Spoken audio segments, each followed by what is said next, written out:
Paolo Avellino harap-harapan na at gusto manggigil kay Kim Chiu. Hindi na talaga may tago ni Paolo Avellino ang pagmamahal nito sa kanyang kapareha na sa Kim Chiu, na kahit ng mga kasamahan naman ito sa trabaho ay kinikilig.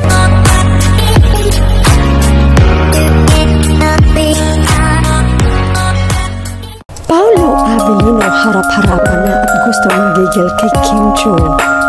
Hindi na talaga may tago ni Paolo Avellino ang pagmamahal nito sa kanyang kapareha na sa Kim Chiu, na kahit ng mga kasamahan naman ito sa trabaho ay kinikilig at alam na may namamagitan na sa dalawa. Kuha sa isang litrato makikita kung gaano na lamang titigan ng aktor si Kim. Sa larawan makita na din na hindi naman kalayuan ang layo nilang dalawa sa isa't isa.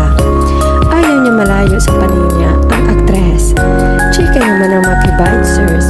Grabe makatitig ang isang Paolo Avellino kay Kim Chiu. Parang gustong magigil, kaya pag off-cam sobrang sweet daw ni Pao kay Kim. Sana all kahit may nakakita wala siyang pakialam. Talagang pinapakita na nila ang sweetness nilang dalawa. Kaya yung magkasama nila kinikilig din. In love talaga si Pogi. Si Paolo not paying attention din kay Kim, nakatingin tutok na tutok sa prinsesa niya, wala sa iba kundi kay Kim. In lababo nga si Paolo, binabantayan ang babe niya palagi. Grabe si Pao kung makatingin kay Kim, very tagos, ayaw mawala sa tingin niya.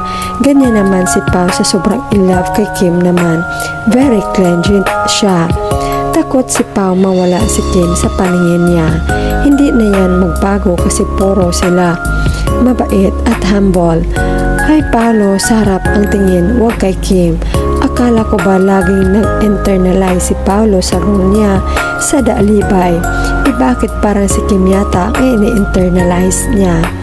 Lagi nakatitig at nakabuntot Natutuwa ako talaga Sir Paolo, parang alagang-alaga niya si Kemi, napakabait niya.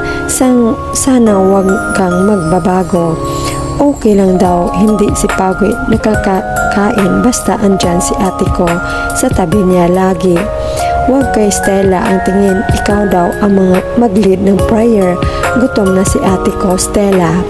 Wala na talaga tinatago ang Daddy Pao. Strong and courageous, always stay God-centered in your relationship. God to protect you and to guide you more than blessings to come. God help, God bless you, Kim Pao, Solid.